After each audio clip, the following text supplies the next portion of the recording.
شما مثلا با پارلمان به شکل امروزی موافق نیستین، از گپای شما چنین برداشت میشه. و با انتخابات هم که امروز اکثر از رؤسای جمهوری کشورهای اسلامی به می انتخابات که فعلا مروج است شما با این موافق نیستین، و در حالی که ایره علمای بزرگ با می به نحوی موافق هستن و فتوا دادن و از مشترکاتی که وجود داره از این مشترکات استفاده کردن. فعلا اکثر رئیس جمهورهای کشورهای اسلامی از طریق انتخابات عمومی انتخاب میشن، رئیس جمهور هستن و وکلا انتخاب میشن، پارلمان قبول شده. شما در قرن حاضر در شرایط فعلی را قبول ندارین؟ به نظر شما فکر نمیکنین که در یک کاملا شرایط دیگه زندگی میکنین و یا یک تفسیر کاملا متفاوت دارین؟ ورځ مګه ورځ ده، په ورځ کې هېڅ تفاوت نشته. ورځ مګه ورځ ده، تنها تفاوت په موږ تاسو کې وي. دا موږ تاسو چې د الله د اوامرو مطابق دولت جوړ کړو، په دې کې به څه مشکل اوسېږي. مثال یا جمهوریت یا امارت، دغه جمهوریت جز د اسلام وګرځوو، په دې کې څه مشکل دی؟ یعنی شما با جمهوریت موافق هستین، مشکل ندارین دیگه؟ پس نه ګوره، یعنی چی وقت که تا نشوه د ما سوال ته متوجه اینده نشوه. منظورتان چی است؟ د موږ تاسو انتخابات د افغانستان 2 میلیونه نفر دي، 9 لکو ته ورسېدلو. ما سر مشخصا سری که چقدر استفاده میشه نه کاربرد چگونه سر اصلش بس ګوره، ته ما تاخره را پرېږده، 9 لکو ته ورسېدلو. د نګاه د قانونه دې ته مشروعیت وایي، هغه د الهي اوامر خو به ځای په ځای پرېږدو. زه پارلمان ته سخت په احترام ګورم، ځکه د دې نه به پارلمان احترام دارین و قبول قصید صبر کن د پارلمان اشخاصو ته یو تعداد ته سخت د احترام کلمه لرم. تشکر. یو تعداد تش په نامه باندې داخل شوي دي. د هغو یعنی وکیل چې په شرایطو د قانون رای اخیستې ده پارلمان ته تللی دی، هغه چې رای نه ده اخیستې باید د نګاه د وضعي قوانین هم د اسلامي قوانین هم په مابین کې تفاوت اوسیږي. تشکر، سلامت باشین. استاد میم با شما میم که به نحوی حالا استاد در نیمه راقصی با شما موافق مشترکات پیدا میشه، اما میخوایم این را بدانم که باز هم میشه شما دیدگاهتان را راجع به آنچه که استاد گفت بیان بکنن که شما چی دیدگاه دارین به گفته‌اش؟ ما میخواستم که صحبت‌های پیشتر خود تکمیل کنم. در عصر خلفا یکی اصل شوراست، قرآن کریم میگه و امرهم شورا بینهم و شاورهم فی الامر.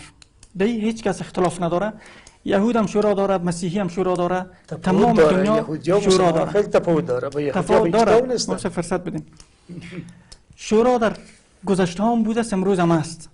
اما آنچه که مهم است که ما دقت کنیم، مکانیزم شورا در عصر خلفا چی بوده؟ می ساختار شورا در یک مورد سنگسار حضرت عمر با حضرت علی مشوره میکنه، در مورد تدوین قرآن با زید بن ثابت مشوره میکنه، یک تا مشاوره میخواد، 2 تا را میخواد، یک مورد است که 8 نفر میخواد، در یک مورد از 6 نفر تعیین میکنه به خاطر انتخاب خلیفه سوم و این 6 نفر 3 روز کل مدت کاریشان. شما دقت کنین، واقع بینانه آدم باید قضاوت کنه.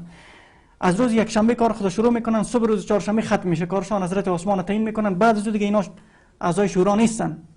اگر ما شورا رو بریم چارچوبش بررسی بکنیم که چارچوب داشته، صرف اینمی چارچوب دارای مکانیزم و سازمانی را پیدا میکنیم ما در عصر خلفا. یعنی ادعای ما است که در عصر خلفا یک چارچوب مشخصی برای شورا وجود نداشته. یکی. دوم، شورایی که از منظر امارت اسلامی مطرح است، او شورایی است که اعضای زور امیرالمؤمنین انتخاب میکنه، مردم انتخاب نمیکنه. تفاوت بین شورای جمهوریت و شورای امارت است که اعضای شورا در امارت از طرف امیر انتخاب میشه، اعضای شورا در نظام جمهوریت از طرف مردم انتخاب میشه. حال دیدگاه ما چیست؟ دیدگاه ما است که قرائت کسانی که امارت خواهان هستند از شورایی است که شورا را وقتی که امیر انتخاب میکنه رأی از اونها هم الزامی نیست، فقط یک راهکار پیشنهاد میکنن و یک راه را برای امیر نشان میدن. فاذا عزمت فتوکل علی الله. قرآن کریم میگه وقتی که تصمیم گرفتی فتوکل علی الله و شاورهم فی الامر. فاذا عزمت فتوکل علی الله. جمهوری خواه چی میگن؟ دیدگاه از اینایی دیدگاه ما البته که طرفدار به یعنی جمهوریت شما هستیم. جمهوری خاص قطعا من معتقد به هستم که امارات اسلام نیست. استاد یک کمی همین بحث جمهوریت که بگذارید شما شما. یکی از طرفدارای با معذرت طرفدارای جمهوریت هستین و ما حالا جمهوریت به معنای دموکراسی نیستیم. منظور ما است که باشه. بیاین همین جمهوریت را یک تعریف بکنیم و اون جمهوریتی که شما میخواین و کمی ویژگی هاش بگین جمهوریتی که است. چقدر این سازگاری داره با روح اسلام. جمهوریتی است که چارچوب نظام مردم وضع میکنه، عقلانیت اجتماعی و مقتضای عرف و زمان چارچوب وضع میکنه، یک مکانیزم جور میکنه که مطابق از این ما ارزش های خود وضع میکنیم. چرا؟ به خاطر ازی که در عصر خلفا هم که میبینیم مردم است که چارچوبه، مردم است که رئیس جمهور تعیین میکنه و رئیس خلیفه را تعیین میکنه، امیر تعیین میکنه. امروز هم فلسفه حقوقی ازی چی است؟ فلسفه حقوقی ازی است که شما وقتی که در ساختار نظام در وضع چارچوب نقش نداشته باشین، چگونه میتونن مکلف باشین به اطاعت از قانون؟ یکی چگونه کی میتونه تعیین تکلیف بکنه بر شما؟ آیا یک شخصی که عالم است یا مجاهد است یا متنفذ است در قومی مشرده، او میتونه که تعیین تکلیف بر شما بکنه؟ از منظر قانون شرعی بین شما و بین کسی که رئیس قبیله است یا رئیس یا وکیل مردم است چه تفاوت وجود داره؟ کسی که رئیس دولت است بین ابوذر غفاری فرض بکنن و بین حضرت ابوبکر صدیق در برابر قانون چه تفاوت بود؟ حضرت ابوبکر صدیق نمیتونه برات حضرت ابوذر غفاری تعیین تکلیف بکنه. اینا همشان در برابر قانون قرآن و قانون سنت یکسان مکلف هستند. وقتی که یکسان کلگی مکلف است، یعنی رأیشان هم مساوی است. رأیشان هم رأی کلگی مساوی است. همگی به شکل عمومی تصمیم میگیره که کسی را در رأس خود تعیین بکنن که او ممثل تطبیق قانون باشه، ممثل حکومت نظام یا تطبیق کننده قانون باشه. خود از او هم در برابر قانون مسئولیت نداره. به این خاطر کسی که رئیس دولت تعیین میشه یا خلیفه یا امیر هر چی که نامش میمونه، اون نماینده مردم است، نه نماینده خدا. دیدگاه امارت خواهانی است که کسی که رئیس تعیین میشه، رئیس دولت، او نماینده خدا است و واجب الاطاعت است. اما دیدگاه امارت خواهان است که او رئیس دولتی از نماینده مردم است، مردم تعیینش کرده. مثل که دیدگاه جمهوری خواه ده ها مورد میبینیم که حضرت ابوبکر صدا میکنه سر مردم که بیعتی را که کردین با ما بیاین بیعتان پس بگیرین که من نمیتونم پیش برده. به مردم خطاب میکنن. یعنی استاد ببخشید استاد یک سوال میکنم. یعنی شما اینجا تفسیرتان از همون کلماتی را که در آیات به کار برده است که این کلمات اگر امارت نه جمهوریت گفته بشه مشکل نیست و شما منظورتان است که همین مدل اسلام میتونه که یک مجموعه از مسلمان ها یک مدل حکومت چون جمهوری اسلامی باشه. کل مسلمان ها کل حکومت چون جمهوری اسلامی برابر است. حکومت چون جمهوری باشه. روی مؤلفه های دیگه نمیتونیم بحث کنیم متاسفانه به خاطر تنگی وقت. تنها سر شورا. یعنی منظورتون همیست که حکومت مسلمان ها میتونه جمهوری باشه؟ جمهوری است. در عصر خلفا جمهوری بوده، مردم تعیین کرده، رئیس دولت مردم تعیین کرده. جمهوری بوده. جمهوری بوده. بعد از عصر خلفا چیزی که بوده نظام‌های استبدادی بوده، نظام‌های خانوادگی امارتی بوده. امارت اموی ها، امارت عباسی ها و امروز ببینید سوی تفاهم و مغالطه هایی که وجود داره. عثمانی ها یک امپراتوری داشتن. مردم از او به عنوان خلافت تعبیر میکنن. نمیفهمن که خلافت چی؟ یک نفر وفات میشه بچه‌ش میاد، بچه‌ش وفات میشه نواسیش میاد. عثمانی ها همچنان، اموی ها همچنان. شکی نیست که بین از اینا کسان گذشته مردمای خیلی خوبی بودن، مثل عمر بن عبدالعزیز، مثل اورنگزیب، مثل شاه سلیمان و محمد فاتح یا هارون رشید. اینا افراد هستند، اما ساختار امارتی که ما از او به عنوان امارت تعبیر میکنیم یک ساختار استبدادی و یک ساختار خانوادگی است. وقتی که قدرت در دست جمهور قرار بگیره در دست مردم همگی مسلمان است. ما چرا سر خود شک داریم؟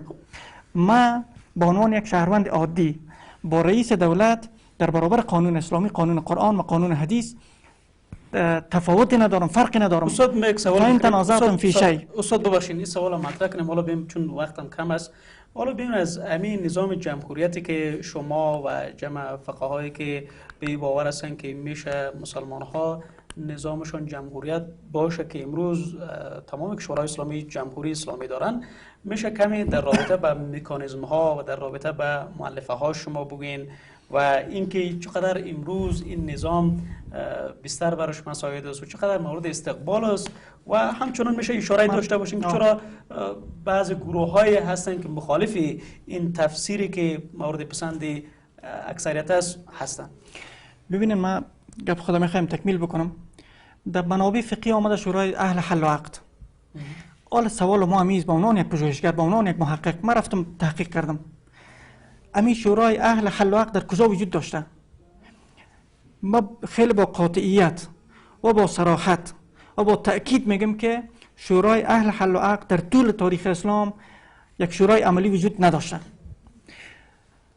ابوالحسن اشعری اولین کسی است که در کتاب مقالات الاسلامیین بحث اهل العقد مطرح میکنه و بعد از او ابو یعلای ماوردی میایه رو تکمیل میکنه این بحث و ابو یعلای فرا سر از بحث میکنه، کتاب نوشته میکنن. چیزی به نام شورای اهل حل و عقد وجود نداشته در طول تاریخ اسلام. یک تا شورا برگزار شده در سال 1371 در زمان استاد ربانی شهید که 930 نفر جمع کرد در کابل به نام اهل حل و عقد. دیگه به نام اهل حل و عقد در طول تاریخ اسلام در هیچ جای شما فرصت بدید ما گپ خود تکمیل بکنم، در هیچ جای دنیا اسلام وجود نداشته. در سال 1375 گروه طالبا یک شورای را تشکیل دادن در قندهار که شاید جناب قاضی صاحب بوده باشد و جمله 1500 نفر جمع کردن و ملا عمر امیرالمؤمنین تعیین کردن. پرسش شما امروز به عنوان یک جوانی است که امی مکانیزم شما از کجا گرفتین؟ امی اجتهاد شما از کجا کردین؟ این شورا یک قشر را میتونه تعیین تکلیف به دیگرها بکنه؟ 4 تا کسایی که فارغ هستن از مدارس دینی اینا رو کی صلاحیت داده؟ کی بر از اینا اختیار داده که بیان تعیین تکلیف بکنن بر مردم؟ اینا یک قشر هستن، یک جامعه متشکل از 20 قشر از 100 قشر است. اینا یک قشر هستن از چندین قشر. کی تعیین تکلیف و اینا کی صلاحیت داده؟ کدام منبع همین صلاحیت داده؟ پس به از قاضی بکنیم که قاضی شما کسی بودن که در زمان طالبا هم وظیفه داشتین و یکی از اعضای حرکت طالبان بودین.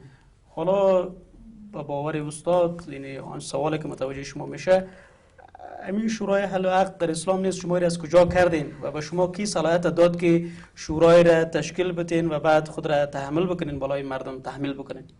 دیر استاد سخت احترام دارم.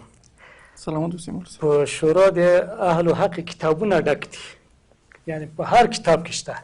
نو دای چې شاید به هر کتاب قبول نکنن، عملا وجود داشته، عملا وجود داشته، در نصوص متون دینی باشه و عملی باشه. نه کاری که پیامبر کرده باشه، خلفا کرده باشن. ته خو ما هغه ته پرې خبرې ته دای چې څوک مني نه هغه بیله موضوع ده، څوک چې مني نه هغه بیله موضوع ده.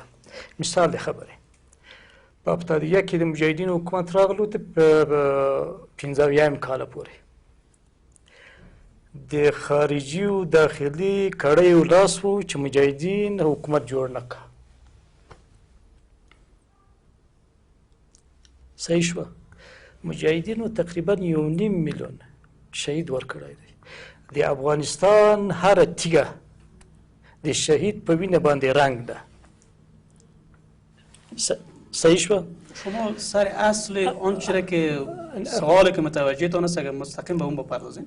زه جواب درته وایم دا چې سړی د جهاد نه انکار کوي، د دین د اصولو نه یوه کلمه جهاد ده، والذین جاهدوا فینا لنهدینهم سبلنا. استاد جهاد یک بحث جداست، میشه که ما یک برنامه خاص بالای داشته باشیم. با معذرت قاضی، با معذرت شما مستقیم بس مات ګوره صحیح ده. مثلا عملی شورا نبود، شورای به نام اهل عقد ما نداریم در اسلام. دی خو ته ګوره دا جواب زه ته وایم، خو ته ما هغه ته پرې خبره ده. مشکلات را پرې شول د مجاهدینو په حق طالبان را پیدا شول. پاټک وو دغه کابل تا ته یا په یاد وي یا په یاد نه وي، هر منطقه د یوه چا وه هغه بینا خلیم نو بس باشه میره، ما باشه میره، وقتمون کم است، وقت برنامه کم است میمونه. جواب ته دی راځم چې استاد شورا نه مني، دلته واضح د الله رب العزت حکم دی و امرهم شورا قبول دارم قاضی صاحب، شورا قبول دارم و چیزی را به نام الهات نیست در اسلام. عملی چیزی وجود نداشته. زه جواب درته وایم. بل آیات په سورت عمران کې 159 و شاورهم فی الامر و اذا عزمتم فتوکل علی الله. توکل شرایط غواړي، توکل اسباب غواړي. و صحیح. نو منظور اوسا چیزی دیگر است که پاسخشان به نگرفتن و علاقمند هستن که از شما بشنوین که بنا عملی و چیزی که مثلا در زمان پیامبر صلی الله علیه و سلم شده باشه، خلفا شده باشه و چنین شورای برگزار شده باشه به نام حل عقد وجود نداشته. این کاری است که شما کردین و دوری هم در زمان استاد ربانی شهید تکرار شده، دیگه به پیشینه است و چیزی که عام است همین مسئله انتخابات عمومی است و انتخاب رئیس جمهور یا خلیفه به شکل عام است. اما شما آمدین یک بدعت کردین به نحوی. این بدعت نیست. دلته واضح د الله رب العزت حکم دی د دین سوک تیریدلی نشی و شاورون فی الامر و اذا عزمتم فتوکلوا علی الله. شما تفسیر از آیات این تفسیر کردین که پیامبر نکرده عمل نکرده، خلفا نکردن عمل نکردن. نه ولی شما را کردین. چه دیگه؟ این رقم تفسیر نیست. چه رقم مثلا؟ ما در ابتدای خود همین توضیح گفتم که دین ما نقلا است، باقل نیست.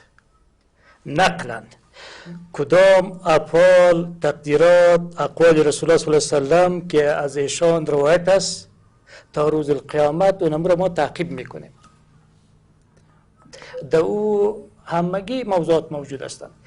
کسی که این را تعبیر میکنه به دیگه شکلی او مربوط نه، شما خودتان کار کردین، یعنی کاری نبوده که با برداشت من صحبت های استاد همیشه که مثلا کار را که پیامبر نکرده، خلفا نکردن، فقط یک زمان در زمان مجاهدین تکرار شده و بعدم در زمان شما عملی اگر است مثال بتین که مثال شورای العقد شده باشه که کسی انتخاب شده باشه برای مثلا 10 سال برای 20 سال. گوش بگیره اینجا که آیه و حدیث موجود باشه مثال چی معنی میده؟ هیچ چیزی نیستن، هیچ چیزی نیستن. یا دلایل خلاف کتاب الله خلاف سنت رسول الله باشه، چی ضرورتی هستن به اصول شما با پاسخ نگرفتید؟ گپ من است که از آیات کسی انکار کردن نمیتونه و شاورهم فی الامر و امرهم شورا بینهم. این آیات قطعی هستند. بحث ما سر ازی نیست. بحث سر ازی است که رسول الله صلی الله علیه و سلم در غزوه بدر با حباب ابن منذر مشوره میکنه، با ابوبکر و عمر و معاذ بن جبل مشوره میکنه، با سعد بن معاذ. در غزوه احد با عام صحابه مشوره میکنه، با قماندانای صحابه. در غزوه خندق با سلمان فارسی مشوره میده، با صحابه مشوره میکنه. البته در عصر خلفا یک چارچوب مشخص بر شورا وجود نداره. وقتی چیزی نیست نداره. وقتی که به نام اهل حل عقد وجود نداشته، به نام هیچ وجود نداشته. اولین بار در قرن 4 مطرح میشه، در اوایل قرن 4. بعد از قرن 4 تمام کسایی که میاین، آخرین نفری که میآید سر ازی تاکید میکنه شیخ رشید رضایی مرحوم است رحمه الله که الخلافه را نوشته میکنه و میگه که شورای اهل حل عقد اسلام است. اما چیزی عملی با عنوان اهل حل عقد در طول تاریخ وجود نداشته. اگر داشته یک شورای کلیشه‌ای بوده که در زمان استاد ربانی شهید برگزار شده در کابل، که هم ما به معتقد نیستیم. به اون قسم یک شورای کلیشه‌ای و شورای یعنی کلاسیک. چیزی که طالبا برگزار کردن در قندار 1500 نفر علما را، اگر این کسی شورای اهل حل عقد تعریف میکنه قطعا یک بدعت است. مثل که شما بیشتر گفتین اینمی قسم یک چیزی قطعا در طول تاریخ وجود نداشته باشه که 50 تا ملا جمع شده باشه یک شورا یک حکومت ساخته باشن، وجود نداره. امیرالمؤمنین ملا حق ندارن، علمای دین حق ندارن کسی را امیرالمؤمنین تعیین بکنن و کسی رئیس دولت تعیین بکنن. اینا یک قشر رزخشار اجتماعی هستند، همگی مسلمان است. رای یک عالم دین و رای یک انجینر، رای یک دکاندار همیش برابر است در برابر تعیین نظام سیاسی. به این خاطر ما فلسفه حقوقی ازی است که وقتی که یک نفر رای میده، چارچوب تعیین میکنه، یک رای رئیس جمهور میده، یک رای آنمو دستفروش روی جاده میده، هر دوی از اینا در برابر قانون یکسان. اگه رئیس جمهور هم دزدی بکنه دستش قطع میشه، اگه دستفروش روی بازار هم دزدی بکنه دستش قطع میشه. در برابر قانون هر دو برابر است و هر دو یک رای داره. این که ما میگیم رای عالم جاهل برابر نیست، یک بحث جداست. البته به این خاطر ادعای ما انکار از شورا نیست، مثل که قیس برداشت کرده. شورا است، مکانیزم شما امروز پارلمان پیشنهاد میکنیم، پارلمان پیشکش میکنیم که با معیارهای مدرن ساخته شده، اما یک سلسله مشکلاتی که در پارلمان ما وجود داره، این مشکلات بحث دومی است و این ما از طریق قوانین و طرز العمل میتونیم که مشکلات اصلاح بکنیم. خلاص اگر قرار باشه که همچون گفتمانهای باز باشه و شما بین و دیگر دوستای شما که طرفدار امارت باشه و هنوز به این باور باشن که باید نظام امارتی باشه و شما استدلال بکنین و در مباحث شما و دیگر همفکرانتان طرف قناعت داده نتانین و قناعت مردم را داده نتانین و مردم تفسیر شما را قبول نکنن، پس شما با تفسیری که استاد دارن و همفکران استاد است شما همراه میشوین؟ نه، به صورت کلی کتاب الله سنت اجماعی اومد که باشه، برای ما بسیار یک نظام اسلامی بسیار خوب است. یعنی ما بحث اختلاف ما در تفسیر است، اینا یک تفسیر دارن ما دیگه تفسیر دارم، در کتاب الله بحث نیست. اینجا مطلب محیط است، یعنی بحث ما و شما خیلی حوصله ناک باشه. استاد محترم میگه که ملا نمیتونه که حکومت کنه. پیغمبر چی میگه؟ انما العلماء ورثة الانبیاء. کدام علما؟ صحیح؟ آری در اینجا میایم وقتی که اینمی حدیث هم کسی قبول نکنه، اگر قایص ببخشید ما رو بند تاخیره به این حدیث هم عمل نشوه که رسول الله تعیینش میکنه که انما العلماء ورثة الانبیاء، که ما از این تخلف اختیار میکنیم. صحیح؟ قانونی وضعی هیچ به در نمیخوره. چی به در میخوره؟ وقتی که قانون الهی موجود باشه به وضعی چی ضرورت است؟ استاد شاید منظورشان چیز دیگه باشه و نه تفاوت من میره تفسیر از میکنم. متون دینی تفسیرهای متفاوت است. گوش بگیر. تفسیر شما یک تفسیر امارتی است و از اونها یک تفسیر جمهوریتی. گوش بگیریم. مطلب ما این رقم است. اگر جمهوریت جزء اسلام شوه هیچ مشکلی نداره. وقتی که جمهوریت خلاف دین شوه هیچ کسی قبول نداره. حالا امی یوسف قرضاوی به عنوان یک مجتهد اگر شما قبول کنین، اگر قبول داشته باشین، قبول دارین آقای قرضاوی را به عنوان یک مجتهد؟ شما آقا قرضاوی را قبول دارین به عنوان یک مجتهد؟ ما اینجا 4 مذاهب داریم. نه آقای گوش بی 4 مذاهب داریم. از قرضاوی کده او برای ما خیلی اهم است که به فتواهای از او به مسیر راههای مختلف نوز عمل کنیم. نه قرضاوی. یعنی شما قبول ندارین. پس وقتی که مجتهدین میان اینها آقای قرضاوی خیلی از مجتهد است. نه این مجتهد است. فعلا به عنوان یک مجتهد مطرح است. شکی نیست. و آقای حنیف هم به باور هستن که یک مجتهد است و کتاب‌های فراوانی داره و اونها میان در همون کتاب فقه سیاسی خیلی چیزا را میگن که در دموکراسی هست که در اسلام هست، با روح اسلام سازگاری داره، مشکلی نیست، میشه قبول کرد و از جمله همین مباحث انتخابات است، پارلمان است، این موارد است. اما شما قبول ندارین این تفسیر شما در تمام دنیا یک تفسیر متفاوت و یگانه هست که حالا میشه گفت که مثلا شما به نحوی در بازم تکرار کنید در تجدید هستین و نتونستین این تفسیرتان را به دیگران بقبلانین. بیننده های عزیز یک میان برنامه کوتاه داریم، پس از میان برنامه باز هم با شما در ادامه برنامه هستیم.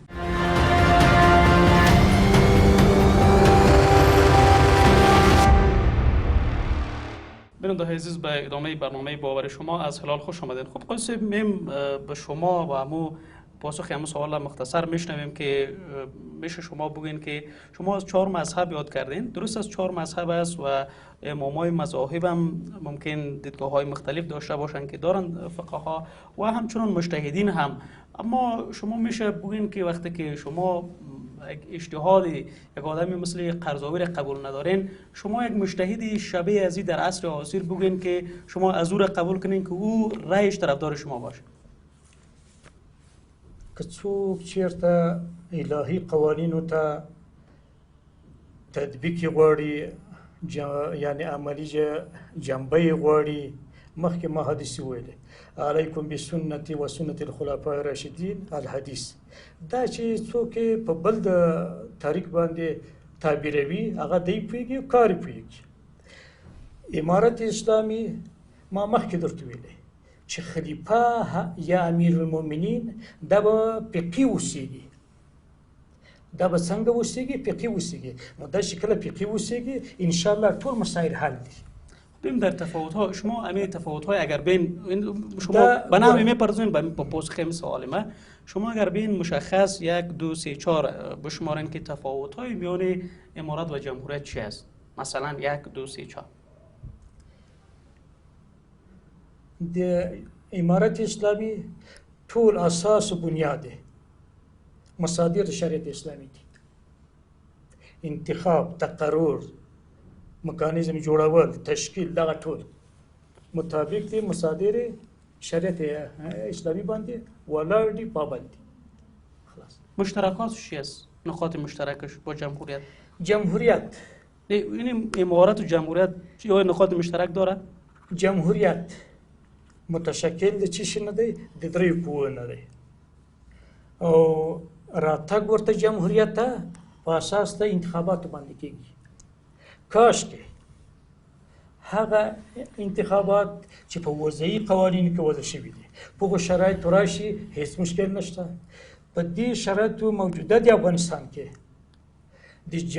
د جمهوري نظام کوم قوانین چې دي کوم اساسات چې دي تطبیق یې مشکل دی دلته په افغانستان کې موږ تاسو په خپلو سترګو ولیدو مثال ته هیڅ ضرورت نشته دی چې موږ مثال یې وایو په خپلو سترګو مو ولیدلو که چیرې سترګې نه پټوو که چیرې حق ته غاړه کېږدو ټولو یعنې ټول امت مسلمه د افغانستان په خپلو سترګو ولیدلو چې آیا دغه جمهوري نظام په دې وضعي قوانین چې کومې چوکاټ دی برابر دی که نه دی ټولو ته معلوم دی دا خبره یعنی شما منظورتان نیست که در جمهوریت خب تفاوت را یاد کردین ولی قوانین و مقرراتی که در شرایط فعلی وجود داره اگر درست تطبیق شود بازم تا جای شما موافق هستین؟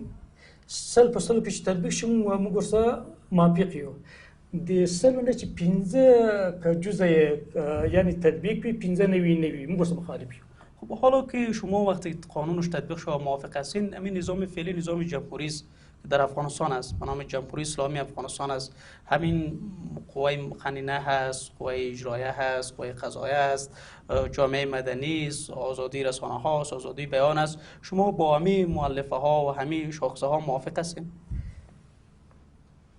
د بیان د آزادی سره د اسلام دین مقدس آزاد دین دی یعنی اسلام هیڅ مخالفت نه ورسره لري د مخالفت ورسره نشته با آزادی بیان مثال به درته ووایم الله څه وایي کنتم خیر الامة اخرجت للناس تأمرون بالمعروف وتنهون عن المنکر مثال که یو منکر عمل څوک وویني نو باید منکر ته منکر ووایي ښه ته ښه ووایي دغه ته د بیان ازادي وایي رسول الله څه وایي من را منکرا فلیغیره بیده کله چې چا منکر عمل ولیدلو په قوت لاس ته اصلاح کوي فإن لم یستطع قوت لاس نشته فبلسانه په ژبه توصیه ښه د ژبې واک هم نشته فبقلبه وذلك الأضعف الإيمان په زړه کې به یې بد ګڼي دغه د مسلمانانو د ذوق درجه ده ښه دلته چې په دین کې د موږ منکر ته منکر ووایو ښه کار ته ښه ووایو دا د بیان ازادي ده که نه ده د جامع مدني مطابق د چوکاټ دین د مقدس اسلام ازادي ورکړې ده هیڅ ورسره هغه نه دي مخالف کوم ازادي چې په اساس د دین مقدس د اسلام برابر اوسیږي هغه چې خلاف اوسیږي دغه سره هم بیا مخالفت ده خب در قانون اساسی افغانستان هم همین موارد هست که شما میگین مثلا آزادی بیان مثلا آزادی وجود احزاب سیاسی فعالیت های سیاسی و جامعه مدنی اینها یا تظاهرات هر چی که می باشه باید در تطابق با دین باشه همین قانون اساسی فعلی شما هم این را هم قبول دارین پس دیگر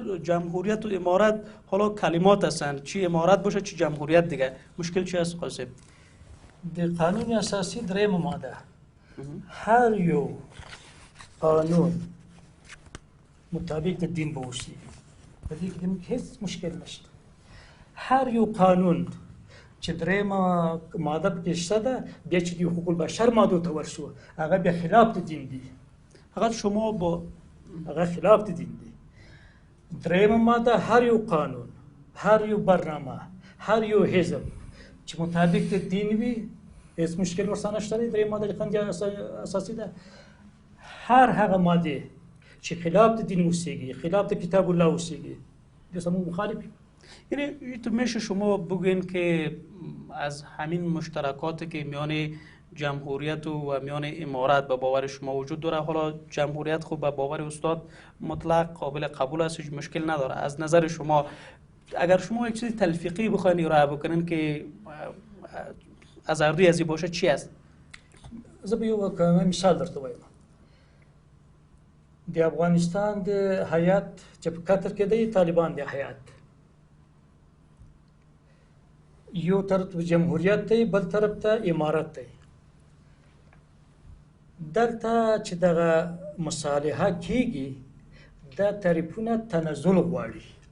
تنزل په څه باندې؟ الله څه وایي؟ انما المؤمنون اخوه فاصلح بین اخویکم. مسلمانان ټول سورونه دي، تنها د جمهوریت موضوع نه.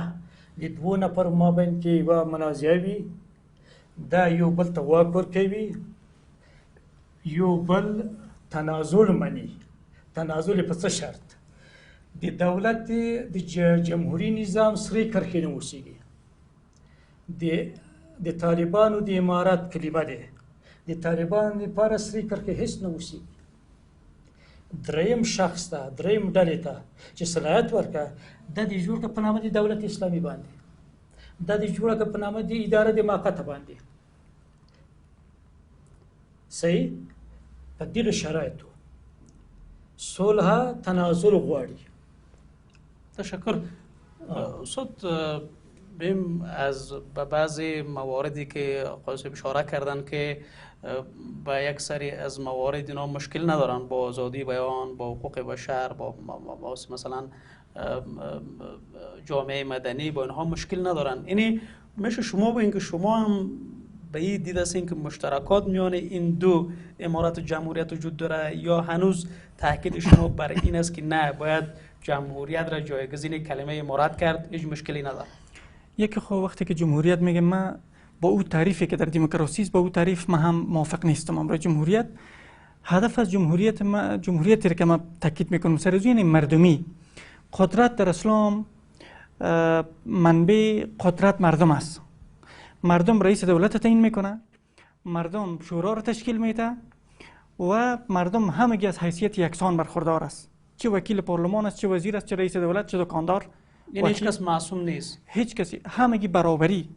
این میره میگه در برابر قانون و قدرت در دست مردم. وقتی که میباشه مردم رئیس دولت تعیین میکنه، مردم عزلش میکنه، البته قوانین بر از اینا تدوین میکنن. میایم به نقطه‌ای که شما اشاره کردین، چیزایی را که قاضی صاحب میگن این میاد اساس یا مؤلفه های جمهوریت تشکیل میده. وقتی که اینا معتقد به هستن که قوه مقننه در اسلام هست، یعنی شورا، پس ما میگیم پارلمان دی چه معضله است، چه مشکلی است؟ وقتی که قوه قضاییه، ما میگیم قوه قضاییه مستقل و دارای یک ساختار مدرن، جوابگو، مطابق به مقتضا و نیاز زمان، یعنی قوه مقننه، قوه قضاییه. در نظام جمهوریت مؤلفه های سه قوه است: قضاییه، مقننه و مجریه. پس عین چیز جمهوریت میخوایم، چیزی که ما ادعا داریم. موضوع آزادی بیان یکی از مؤلفه های دموکراسی است با تعریف متفاوت، مثل که تعریف ما در قوه مجریه متفاوت است با دموکراسی، در قوه مقننه متفاوت است، در قوه قضاییه متفاوت است، اما جمهوری است در نظام ما هم. در آزادی بیان و آزادی رسانه ها، آزادی عقیده، آزادی مطبوعات، در اینا هم تعریف ما متفاوت است.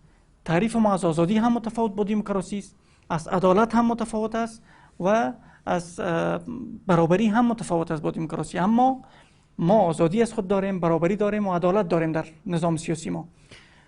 پس نظام جمهوری که ما ادعا میکنیم که نظام جمهوری در اسلام، جمهوری اسلامی وقتی که مقید با اسلام میسازیم، یعنی نظامی که برخواسته از رأی و اراده مردم باشه. اینجا تفاوتی که وجود داره با امارت، در امارت خو اول یک تعریف مشخصی ما نداریم از امارت، یک مدل مشخصی که تجربه شده باشه در طول تاریخ وجود نداره. اما قرائت هایی که وجود داره یا تفسیرهای از امارت فرقش در کجاست با جمهوریت؟ جایگاه رئیس دولت در امارت، رئیس دولت نماینده خداست. از سلطان ذل الله فی الارض، من اهان سلطان الله اهانه الله. سالها خوانده شده اینمی، کسی مراجعه نکرده که این حدیث صحیح است یا نیست. این حدیث است. رشته ما تخصص ما حدیث است. حدیث ضعیف است. رشته ما حدیث است. ما حدیث خواندیم بگونه فنی حدیث. وقتی که تحقیق میکنیم میگه حسن لغیره، یعنی حدیث اساسا ضعیف است به خاطر اینکه از چندین منبع آمده در طول تاریخ اموی ها عباسی ها تکرار شده در کاتگوری حسن لغیره قرار گرفته. یکی در جمهوریت جایگاه پادشاه نماینده مردم است، هیچ مسئولیت نداره، هیچ برتری با کسی نداره. رئیس جمهور مسئول از رئیس جمهور، امیر یا هر کسی که نامش میمانی. این یک تفاوت. رئیس مردم است. رئیس جمهور که میگم یعنی رئیس مردم، رئیس ولس، دولس رئیس. این یک تفاوت. با خلط با نظام سلطنتی نشد. سلطنتی نشد. تفاوت دوم، موضوع شورا در امارات، شورا از طرف امیر تشکیل میشه، در جمهوریت شورا از طرف مردم تشکیل میشه. این یک تفاوت کلی است بین امارات و جمهوریت. البته در امارات با قرائتی که فعلا مروج است و وجود داره. موضوع کثرت‌گرایی سیاسی در امارات وجود نداره. قرائتی که فعلا از امارات ما داریم میگه که رسول الله صلی الله علیه و سلم تاکید کرده به وحدت و یکپارچگی، علیکم بالجماعه من شذ فی النار، و این تو احادیثی که آمده جماعت به خود لازم بگیرین. کثرت‌گرایی سیاسی منافی با وحدت امت است. منظورتون از کثرت‌گرایی سیاسی چی است؟ کثرت‌گرایی سیاسی یعنی تعدد احزاب. تعدد احزاب یکی از مؤلفه‌های دموکراسی است و از جمهوریت. اما در بینش فقهی معاصر گفته میشه که کثرت‌گرایی سیاسی تعدد احزاب وجود نداره. در امارات وجود نداره. امارات قبول نمیکنه تعدد احزاب. میگه یک حزب باید باشه. الا ان حزب الله هم الغالبون، حزب الله متعال یک حزب است. جمهوریت امروز در بینش فقهی معاصر به خاطر اینکه مقتضای زمان از کثرت‌گرایی احزاب سیاسی ایرا مشروعیت میده و ایرا مقایسه میکنه با کثرت‌گرایی فقهی. وقتی که کثرت‌گرایی فقهی در قرن 3 در اوایل قرن 4 در علما نوشته میکنن که 19 مکتب فقهی بوده، یکی میگه 137 مذهب بوده. جورجی زیدان نوشته میکنه تاریخ تمدن که بیش از 500 مرجع فقهی بوده در دنیای اسلام. یعنی کثرت‌گرایی فقهی وجود داشته. وقتی کثرت‌گرایی فقهی وجود داشته، کثرت‌گرایی سیاسی چرا وجود نداره؟ چرا مشروعیت نداشته باشه؟ مثل که طرف مصلحت اختلاف مثل که اینجا رحمت است. اختلاف اینجا هم رحمت است. پس به این اساس این تفاوت ها بین جمهوریت و جمهوریت، البته چیزی که مشترک وجود داره موضوع انتخابات است. دیدگاه خاص هم در پایان میشنویم، بعد بریم به عنوان سخنان پایانیشان و از شما هم یک جمع‌بندی به عنوان سخنان پایانی می داشته باشیم. خلاص میخوایم سخنان پایانی شما را در رابطه به همین موضوع داشته باشیم. مثلا مختصر در 1-2 دقیقه. په امارت کې به احزاب نه مني. زه لا مثال درته وایم. په نامه د نور مولوي سندرمار ساقط د طالبان کاظم‌گذار د حرکت مربوط صحیح شو. در چه زمانی؟ وقت طالبان د امارت زمان. قاری دین محمد حنیف وزیر د پلان د طالبان په ابتدا کې د جمعیت توز بود. منظور اینا شاید باشه که احزاب در زمان مثلا احزابی که امروز وجود داره، فرض مثال حزب جمعیت اسلامی، حزب اسلامی، حرکت اسلامی، احزاب مختلفی. تم هغه ته پرېږده چې زه دوه وایم. د دې دوه د بدخشان دی. شیر محمد عباس سانګزی د حرکت دی. صحیح. د ریاست الوزرا معاون په نامه د ملا عبدالکبیر شفا هغه کې دی، خطر کې دی. دا د جناب حکمتیار صاحب دی. صحیح. بل مثال درته وایم. مولوي صاحب شهاب الدین دلاور د اتحاد اسلامي استاد صاحب ته موږ د پاکستان مهاجرین یو. که چېرته په امارت کې احزاب بنل کېدلی نه، از احزاب اهل تشیع هم بود زمان شما. ولی نه به نام مولی محمد اسلامی تشکر. میشه قصه جنبندی بکنین در 1 دقیقه بریم استاد که بحثمون تمام است. صحیح در ټول پکې شته دا چې هر څوک په څه ترتیب باندې تعبیروي هغه د حقوقو مربوط اوسي. تشکر. استاد از شما هم یک جنبندی مختصر می داشته باشیم سر کوتاه. کثرت‌گرایی را که پیشتر ما مطرح کردم، پلورالیسم در زبان انگلیسی رو میگه، کثرت‌گرایی احزاب است به این معنی که در چارچوب یک حکومت سیاسی احزاب متعدد فعالیت میکنه، مثل که امروز از حزب جمعیت اسلامی، حزب اسلامی افغانستان، حزب فلان و فلان، حزب حرکت انقلاب اسلامی افغانستان، اینی قسم احزابه که چندین حزب باشه فعالیت بکنه و راهکار پیشنهاد کنن برای حکومت. این قسم کثرت‌گرایی را البته امارات نمیپذیره. دیگه بیشتر ما به تفاوت‌های اشاره کردم. البته تفاوت بین بیعت در نظام امارات امروز وجود داره به شکل کلاسیکش، اما ما متاسفانه وقت خلاص دیگه. با معذرت تشکر میکنم از شما مهمانان گرامی. بیننده‌های عزیز از همراه شما هم سپاسگزار هستیم. تا موضوع بعد برنامه بعد خداوند یار و نگهدارتان.